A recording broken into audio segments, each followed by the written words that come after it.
And so from all of that, we get that people in domestic abuse situations need a chance to be able to speak out.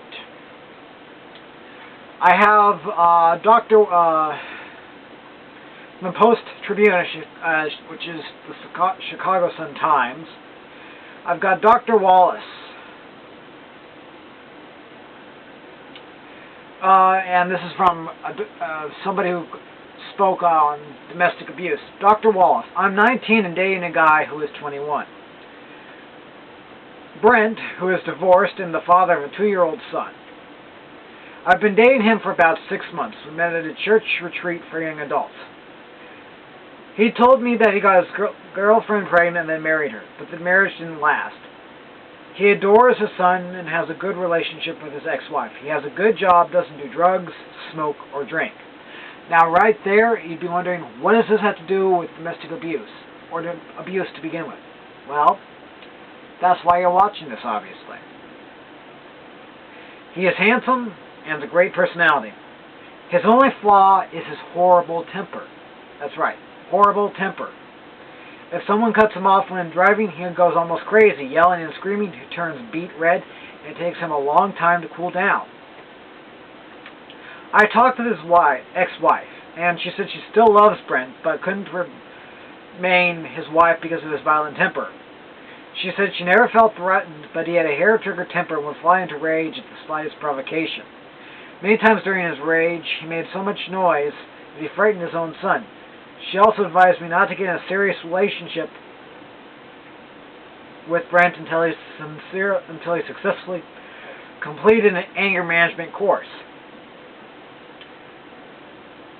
I'm not sure how sincere she was in telling me this. Maybe she doesn't want Brent and me to be serious because she still loves him. What do you think? Nameless in Aurora.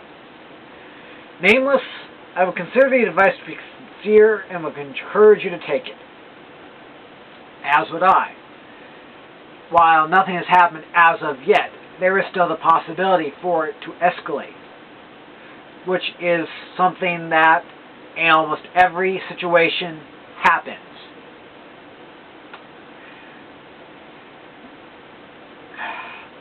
Well, I'm sure most of you have heard of Phoenix Jones and the RCSM, which is the Rain City Superhero Movement operating out of Seattle. You probably don't know much about the lesser well-known person who is the power behind Phoenix Jones, his wife, Purple Rain, of the Purple Rain campaign, which is Everyday Heroes Against Domestic Abuse. Seattle costumed crime fighter Purple Rain turns domestic violence activist with the launch of the Purple Rain campaign. This campaign rallies people worldwide to take a stand against domestic abuse. With partner Phoenix Jones, Purple Rain aims to give strength and resources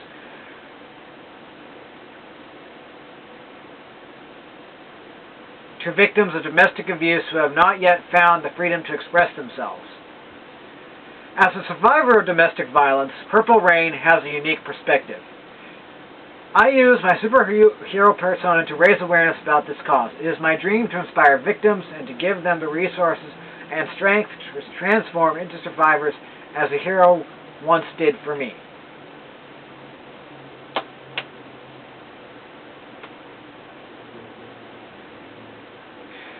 What is domestic abuse? Domestic abuse is when a person, the abuser, controls, hurts, coerces, punishes, and or intimidates an intimate partner or family member.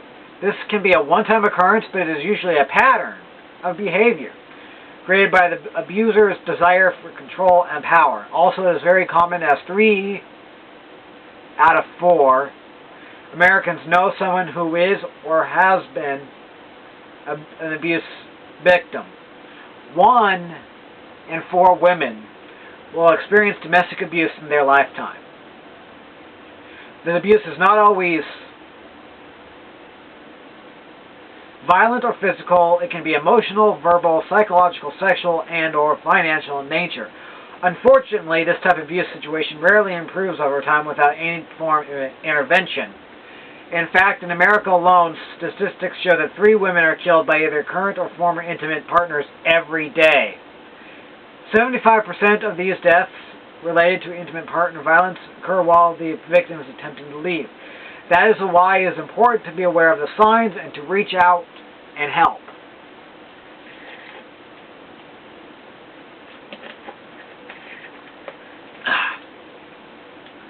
Domestic abuse is not confined to any one socioeconomic, economic, ethnic, religious, sexual orientation, racial or age group, and knows no geographic or educational boundaries. However, women do account for 85% of these victims reported in these instances. Domestic abuse is the leading cause of injury to women in the United States. 85% of the victims. That's an astounding amount when you think about it. Getting it down to 50% or less, getting it down to 0% or less, is what I want to have happen eventually, where no abuse happens ever.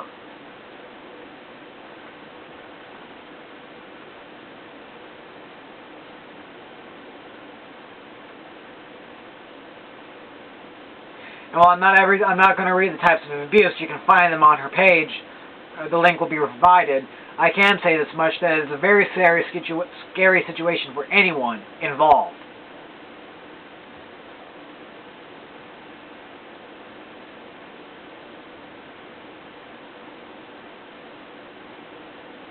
Here are just some statistics for you to think about. And this is national statistics. 1 in 4 women, 25%, has experienced domestic violence in her lifetime.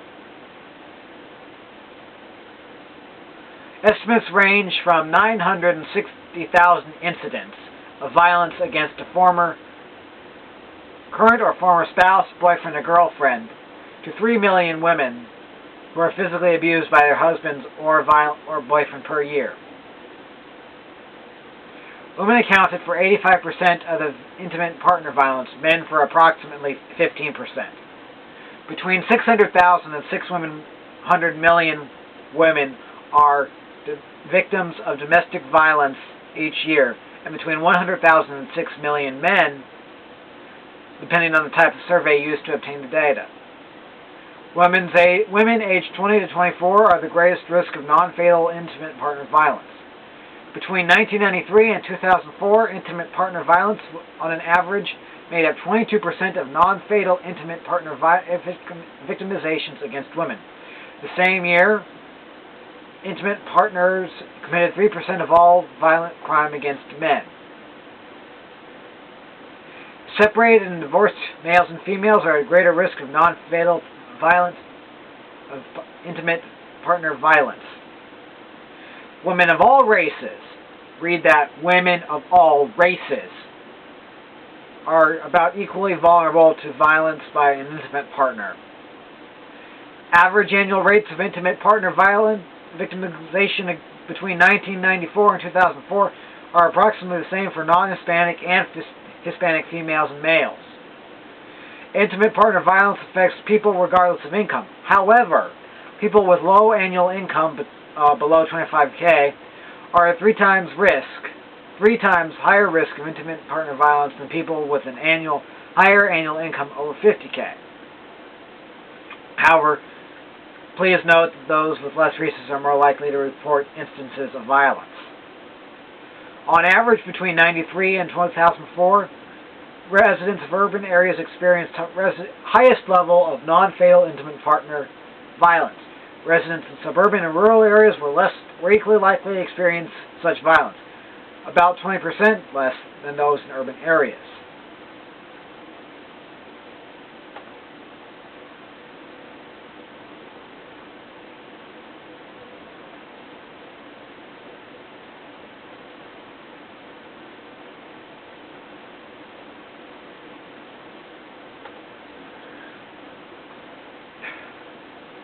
And then there's the teen side of this.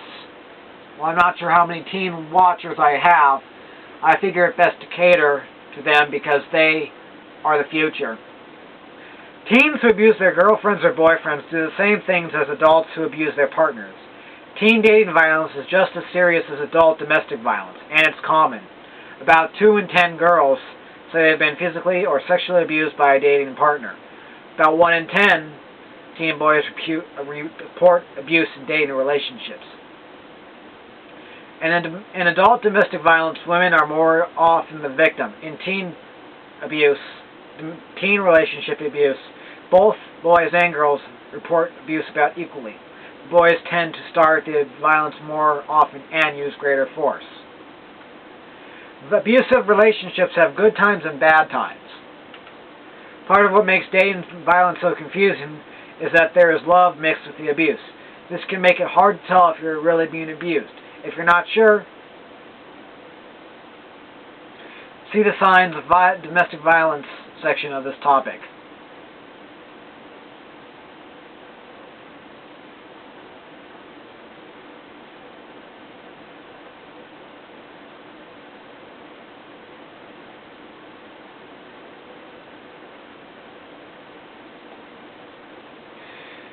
You deserve to be treated in a loving, respectful way at all times by your boyfriend or girlfriend. Ask yourself these questions. Does your significant other have a history of bad relationships or past violence? Always blame his or her problems on other people. Blame you for making him treat you, Blame you for making him or her treat you badly. Try to use drugs or alcohol to get you alone when you don't want to be. Try to control you by being bossy, by not taking your opinion seriously, or making all the decisions about who you see or what you wear. Talk about people in sexual ways, or talk about sex like it's a game or a contest. Pressure you to have or force you to have unprotected sex. Constantly text you or call you to find out where you are or who you're with. You might think that's caring, but it's really controlling your relationship. If you answered yes to any of these questions, you might be in an abusive relationship. Talk to your parents or another adult family member, a school counselor or teacher, or the National Domestic Violence Hotline at 1-800-799-SAFE 7233, or the National Teen Dating Abuse Hotline at 1-866-331-9474. Remember, you're not alone. Talking really does help, and without help, the violence will only get worse. These numbers will also be on my links page when everything is uploaded today.